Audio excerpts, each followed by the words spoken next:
Hello friends, welcome to my YouTube channel. हम लोग class ninth का जो केमिस्ट्री है उसका चैप्टर 1 क्या है, हमारे आसपास के पदार्थ, मेटर इन आवर सराउंडिंग। इसके 8-9 क्वेश्चन को इससे पहले वाले पार्ट 1 वाले वीडियो में हम लोग कर लिए थे। अब पार्ट 2 के वीडियो में उससे आगे के क्वेश्चन को समझेंगे और करेंगे, ठीक है।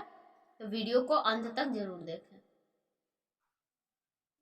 देखिए, क्वेश्चन नंबर 8 तक हो गया था इससे पहले वाले वीडियो में। उसका लिंक मैंने इसके डिस्क्रिप्शन में दे दिया है, तो आप लोग देख लीजिएगा। और क्वेश्चन नंबर 9 से हम लोग बढ़ाते हैं। तो क्वेश्चन नंबर 9 क्या कहता है, गलनांक क्या है। तो जिस न्यूनतम यानी सबसे कम ताप पर कोई पदार्थ पिघलना शुरू हो जाता है, कम से कम जिस ताप पर कोई पदार्थ पिघलना शुरू करेगा उस पदार्थ का वो क्या होगा, गलनांक या द्रव्यनांक कहलाता है। जैसे जल का गलनांक क्या है, 0 डिग्री, ठीक है। कथनांक किसे कहते हैं, कथनांक। तो जिस न्यूनतम ताप पर कोई पदार्थ उबलना शुरू करता है तो उस पदार्थ का कथनांक कहते हैं उसे, ठीक है। जैसे जल का कथनांक 100 डिग्री सेल्सियस, 100 डिग्री सेल्सियस पे क्या होता है, जल उबलना शुरू हो जाता है, ठीक है। जल का मेल्टिंग एमपी और बीपी बताना है। Melting point 0 degree Celsius, 0 degree Celsius पे क्या होगा, जल जमने लगेगा। अब boiling point 100 degree Celsius, 100 degree Celsius पे क्या होगा, खौलने लगेगा, उबलने लगेगा, ठीक है। अब नेक्स्ट क्वेश्चन क्या है, क्वेश्चन नंबर 12, सूखी बर्फ यानी ड्राई आइस किसे कहते हैं, ठीक है। तो ठोस CO2 गैस, CO2 गैस जो होता है उसी को हम लोग सूखी बर्फ कहते हैं, क्योंकि यह गैस जो है ठोस अवस्था में आने पर उजली बर्फ जैसी नजर आती है, इसीलिए इसको CO2 को क्या कहते हैं, ड्राई आइस यानी सूखा बर्फ, ठीक है। इसके बाद नेक्स्ट जो 13 नंबर क्वेश्चन है, संगलन क्या है, संगलन। तो किसी ठोस पदार्थ का द्रव अवस्था में परिवर्तन होना क्या कहलाता है, संगलन। और जमना क्या है, जैसे पानी जम रहा है तो जमना क्या है, द्रव पदार्थ का ठोस में परिवर्तन, यानी द्रव पदार्थ का ठोस अवस्था में परिवर्तन होना ही जमना कहलाता है, ठीक है। नेक्स्ट क्वेश्चन क्या है, वाष्पीकरण क्या है। तो द्रव पदार्थ का गैसीय अवस्था में आ जाना वाष्पीकरण कहलाता है। जैसे पानी उबल उबल कर क्या होता है, वाष्प बनकर आकाश में चल जाता है, ठीक है। उसके बाद है संघनन क्या है, संघनन। ये सब छोटा छोटा क्वेश्चन है, लेकिन ये सब जानकारी बहुत ही ज्यादा इंपॉर्टेंट है अगर आप क्लास 9th में हैं तो, ठीक है। गैसीय पदार्थ का द्रव अवस्था में परिवर्तन संघनन कहलाता है। कण क्या होता है, इस अवस्था में क्या होता है, कण पास पास आते हैं और वो चीज क्या होता है, देखिए यहाँ पे दिखाते हैं आपको। कोई ऐसे ऐसे होता है गैस, ठीक है। ये क्या, इस पे कोई प्रेशर बना दीजिए किस चीज से, तो ये पास पास पास आके और जमने लगेगा, ये द्रव जैसा हो जाएगा, लिक्विड जैसा, ठीक है। उसके बाद क्या है, ऊर्ध्वपातन। ये भी मोस्ट इंपॉर्टेंट क्वेश्चन है, हमेशा एग्जाम में पूछता है। तो ठोस पदार्थ का सीधे गैसीय अवस्था में आ जाना ही, सीधे ठोस अवस्था या फिर गैसीय पदार्थ का सीधे ठोस अवस्था में आ जाना ऊर्ध्वपातन कहलाता है। जस्ट लाइक एक छोटा सा एग्जाम्पल से आप यहाँ पे समझिएगा। मान लीजिए कोई पदार्थ है जल, ठीक है। जल क्या होता है, पानी, ठीक है। वाष्प, भाप, भाप का होता है, ये होता है वाष्प। भाप जमकर क्या होता है, भाप, भाप को टेम्परेचर कम करेंगे तो वो क्या होगा, जल बनेगा। और जल क्या बनता है, जल को फ्रिज में रख दिए तो क्या बनेगा, बर्फ। तब क्या होता है, ये ठोस बनता है, ठीक है। और मान लीजिए कोई गैस बना ही नहीं, सीधे कोई गैस पदार्थ है, सीधे ठोस में परिवर्तन हो गया। जैसे कर्पूर, जिससे हम लोग पूजा करते हैं या फिर बहुत सारी चीजों में उपयोग किया जाता है कर्पूर, वो क्या होता है, उसको रख दीजिएगा खुला हवा में ना, तो अपने आप क्या होता है, गायब हो जाता है।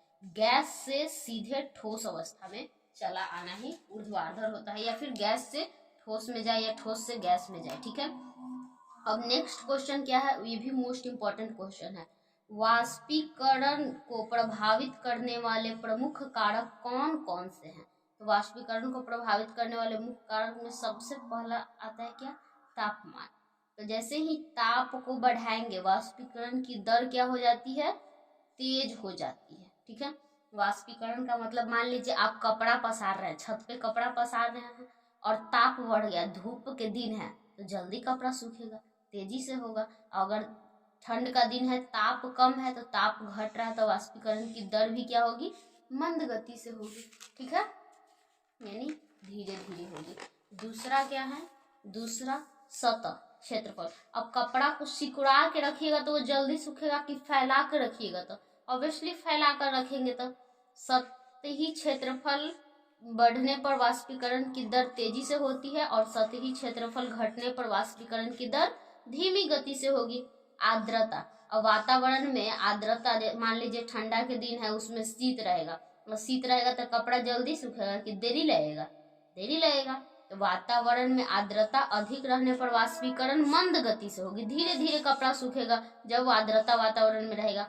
और वातावरण में आर्द्रता कम रहेगा, जैसे गर्मी के दिन आर्द्रता रहता ही नहीं, एकदम वातावरण क्या होता है? सूखा सूखा रहता है। और तो उस टाइम क्या होगा? कपड़ा तेज गति से सूखेगा, वाष्पीकरण की दर तेजी से होगा। ठीक है, अब वायु की गति, वायु, अब तेज हवा बहते रहता है तो देखते हैं कपड़ा जल्दी सूख जाता है, और धीरे धीरे हवा चल ही नहीं रहा है तो कपड़ा सूखेगा नहीं। तो देखिए, वायु की गति तेज रहने पर वाष्पीकरण की दर भी तेज होती है, और वायु की गति मंद रहने पर जो होता है वाष्पीकरण की दर भी मंद होती है। ठीक है, नेक्स्ट क्वेश्चन क्या है? 19 नंबर क्वेश्चन, वाष्पीकरण के कारण शीतलता कैसे आती है? और वाष्पीकरण की क्रिया होती है तो उस टाइम हमको ठंडा ठंडा क्यों लगता है?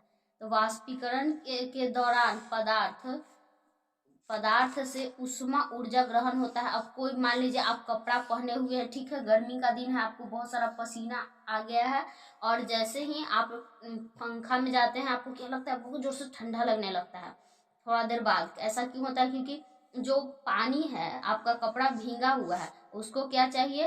वो उसको ऊर्जा जो चाहिए, उष्मा ऊर्जा, वो आपके शरीर से ले रहा होता है, तो आपको ठंडा लगते रहता है, आपको तेजी से हवा उसको मिल रहा है, तो वाष्पीकरण की दर बहुत तेजी से हो रहा है। ठीक है, तो उष्मा ऊर्जा भी बहुत तेजी से लेता है। उष्मा ऊर्जा में कमी आने के कारण वह स्थान शीतल यानी ठंडा प्रतीत होता है।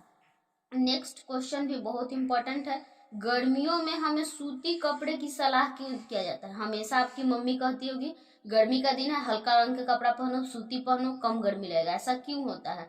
तो सूती कपड़े में जो जल अवशोषण की क्षमता बहुत अधिक होती है। ठीक है, बहुत अधिक होती है।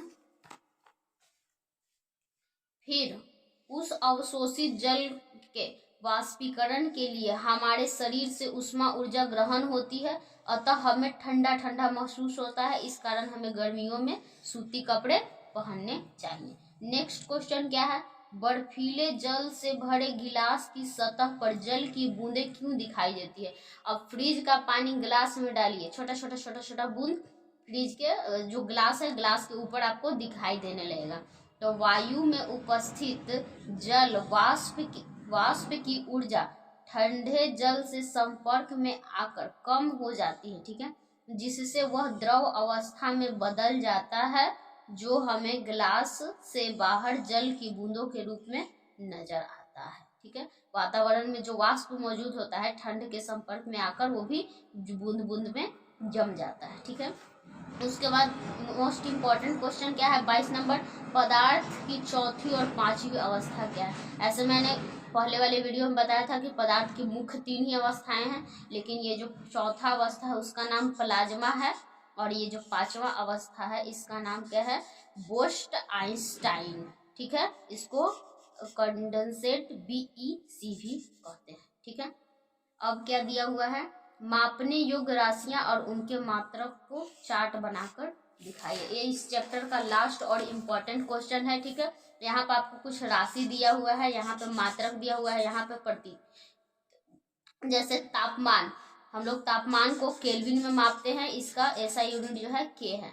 लंबाई को मीटर में मापते हैं, M से इसको डिनोट करते हैं। संहति को किलोग्राम में मापते हैं, kg इसका।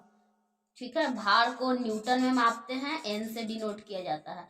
आयतन को घन मीटर में मापते हैं, मीटर क्यूब, ठीक है, मीटर क्यूब। घनत्व को किलोग्राम प्रति घन मीटर यानी केजी पर मीटर क्यूब, ठीक है। और दाब को पास्कल में मापते हैं। ये इस वीडियो का सबसे लास्ट और इम्पोर्टेंट क्वेश्चन था। आई होप आपको वीडियो अच्छी लगी होगी। वीडियो अच्छी लगी है तो वीडियो को लाइक करें, चैनल पे नए हैं तो चैनल को सब्सक्राइब कर लीजिए। मिलते हैं नेक्स्ट वीडियो में।